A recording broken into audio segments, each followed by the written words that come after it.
Hello friends, welcome back to my channel Divya pregnancy help. I hope आप सबकी pregnancy बहुत अच्छे से चल रही होगी।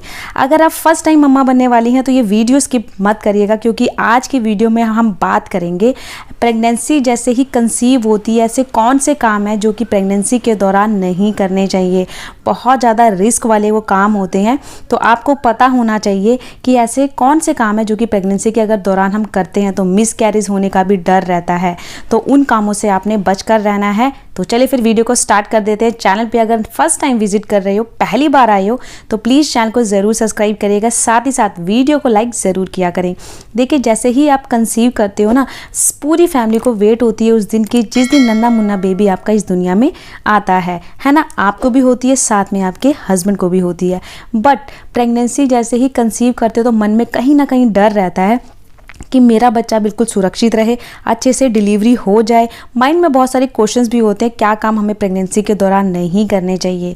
तो देखिए, पहली बात, जब भी आप कंसीव करो, चाहे आपका फर्स्ट बेबी हो या दूसरा बेबी हो, कुछ ऐसे काम होते हैं जिन्हें आपने अवॉइड करना है स्टार्टिंग के डेज में। जैसे ही आपको पता लगे कि आपने अब कंसीव कर लिया है, इन कामों से आपने बचना है। तो ऐसे 4 काम आपको बताऊंगी। पहला काम हो गया, जैसे ही आपको कंसीव का पता लगता है, आपने कोई भी भारी वर्कआउट नहीं करना है। जैसे भारी व्यायाम हो गया, वो काम नहीं करने हैं, ठीक है। क्योंकि जैसे आप भारी वर्कआउट करते हो, भारी सामान उठाते हो, तो उसका भार हमारे यूट्रस पे पड़ता है, जिस करके अगर आपने कंसीव कर लिया है, स्टार्टिंग के डेज हैं, तो ये कहीं ना कहीं रिस्क होता है मिस कैरेज होने का। तो इस बात का आपने ध्यान रखना है, कोई भी भारी वर्कआउट, कोई भी भारी सामान नहीं उठाना है, ठीक है। दूसरा, अब स्टार्टिंग का डेज आपको पता लगा है कि अभी मैंने कंसीव किया है, स्टार्टिंग का टाइम चल रहा है और आप उस टाइम पे बहुत ज़्यादा ट्रैवलिंग कर रहे हो, चाहे बस में, ट्रेन में। तो उस टाइम पर बोला जाता है ना, घर में भी बड़े बुजुर्ग बोलते हैं, मम्मी पापा गाइड करते हैं कि स्टार्टिंग के 3 महीने बाहर जितना हो सके कम ट्रैवलिंग करो, घर में ही रहो, ताकि क्योंकि 3 महीने में बच्चा अच्छे से बन जाता है। तो 3 से 4 महीने का जो टाइम होता है ना, 1 से लेकर 4 महीने बहुत ज़्यादा नाजुक टाइम पीरियड बोला जाता है, खासकर फर्स्ट सेमेस्टर 1 से लेके 3 महीने का सेमेस्टर बहुत ज़्यादा नाजुक होता है। तो इस टाइम पे आप जितना हो सके घर में रहें। ट्रैवलिंग करते हैं तो ट्रैवलिंग से बचें। बट कई ऐसी वुमेंस होती हैं जो कि वर्किंग वुमेंस होती हैं और उन्हें ऑफिस जाना होता है, तो आपने पूरा ध्यान रखना है कि जल्दी जल्दी नहीं चढ़ना है, बस में एकदम झटके से नहीं चढ़ना है, एकदम झटके से उतरना नहीं है। क्योंकि कभी भी क्या होता है ना, बस से उतरते हुए किसी का धक्का लग सकता है, हम गिर सकते हैं, तो वो मिस कैरेज को चांस हो जाता है और मिस कैरेज होने का डर भी बना रहता है। तो इन कामों से आपने बचना है, जितना हो सके बचकर रहें। क्योंकि देखिए, थोड़े दिन आप अपनी केयर कर लोगे ना, तो बच्चा अच्छे से डेवलपमेंट पेट में कर लेता है, फिर कोई डर नहीं रहता है। तो स्टार्टिंग के टाइम पीरियड में बहुत ज़्यादा कहते हैं ना, फूक के कदम रखने चाहिए। थर्ड, बहुत सारे क्वेश्चंस आते हैं, मैम हम पौड़ियाँ चढ़ सकते हैं, कितनी पौड़ियाँ चढ़े। देखिए, अगर स्टार्टिंग के डेज हैं और आपकी प्रेगनेंसी में कोई भी कॉम्प्लिकेशन नहीं है, कोई भी प्रॉब्लम नहीं है, तो आप पौड़ियाँ 3 से 4 बार ऊपर नीचे जा सकते हो, कोई प्रॉब्लम नहीं है, ठीक है। 5 से 6 महीने आप आराम से जा सकते हो। मैंने खुद अपनी दोनों प्रेगनेंसी में अच्छे से अपने बेटे को पढ़ाना है तो मेरा कमरा ऊपर है, ऊपर नीचे मैं आराम से करती थी, क्योंकि मेरी प्रेगनेंसी में कोई कॉम्प्लिकेशन नहीं था। अगर आपकी प्रेगनेंसी नॉर्मल है तब आप पौड़ियाँ चढ़ सकते हो 4 से 5 बार। बट अगर कोई प्रॉब्लम है, कोई कॉम्प्लिकेशन है, तब अपने डॉक्टर की राय में ही पौड़ियाँ चढ़ें और उतरें, क्योंकि सबकी प्रेगनेंसी अलग होती है। अगर हेल्दी प्रेगनेंसी है तो कोई दिक्कत, कोई परेशानी नहीं है। बट जैसे ही आपका लास्ट सेमेस्टर स्टार्ट हो जाता है, जैसे 8वां 9वां महीना स्टार्ट हो जाता है, उसमें क्या होता है ना, हमारा पेट का साइज़ बहुत ज़्यादा बाहर की ओर होता है, और जब हम पौड़ियाँ चढ़ते हैं तो उसका प्रेशर हमारे कहाँ पड़ता है, पौड़े चढ़ने पे, क्योंकि पेट का भार बहुत ज़्यादा आगे की ओर है, उसका भार हमारे यूट्रस पे पड़ता है।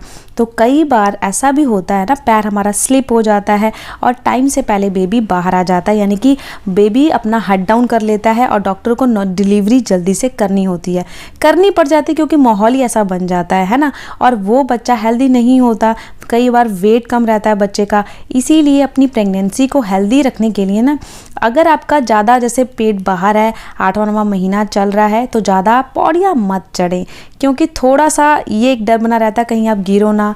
और साथ ही साथ ये भी रहता है, क्योंकि उसका भार ज़्यादा अगर चढ़ोगे उतरोगे ना, यूट्रस पे वेट जाएगा, जो कि यूट्रस पे भारीपन आपको लगेगा और बच्चा हेड डाउन करना जल्दी कर लेगा, टाइम से पहले कर लेगा। तो अगर आप पौड़ियाँ चढ़ते भी हो तो दिन में 1 से 2 बार चढ़ो, ज़्यादा ऊपर नीचे मत करो जब आपका ज़्यादा पेट बाहर की ओर हो, जैसे 8वां 9वां महीना हो, ठीक है ना। ये काम आपने हमेशा से याद रखना है कि जैसे ही आपका डिलीवरी का टाइम पास आए तो पौड़ियाँ थोड़ा कम उतरे चढ़े, जितना हो सके।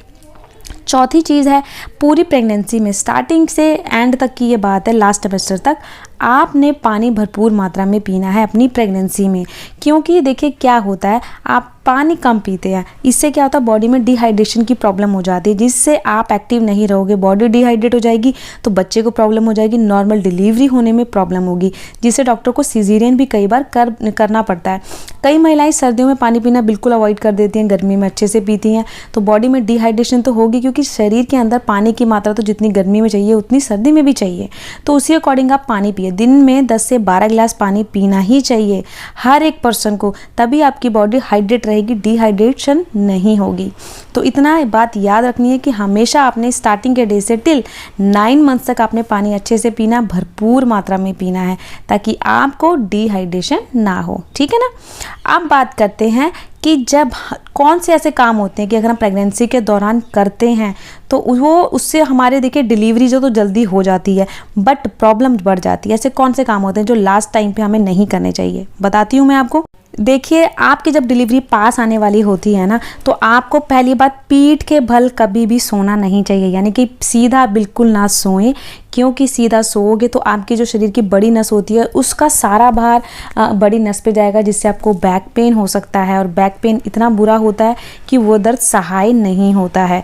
तो जब भी आप सोएं सीधा ना सोएं, लेफ्ट साइड होके सोएं, इससे बच्चे को अच्छे से ऑक्सीजन जाएगा, अच्छे से बच्चे को प्लेसेंटा के थ्रू ब्लड सर्कुलेशन बना रहेगा, इससे बच्चा आराम से सांस ले सकता है। सीधा सोओगे बच्चे को सांस लेने में प्रॉब्लम हो सकती है, और कई बार ये एक प्रॉब्लम रिस्क वाली हो जाती है प्रेगनेंसी में। तो कभी भी सीधा ना सोएं जब ज़्यादा आपका पेट बाहर आए, तो ये बात आपने ध्यान रखनी है।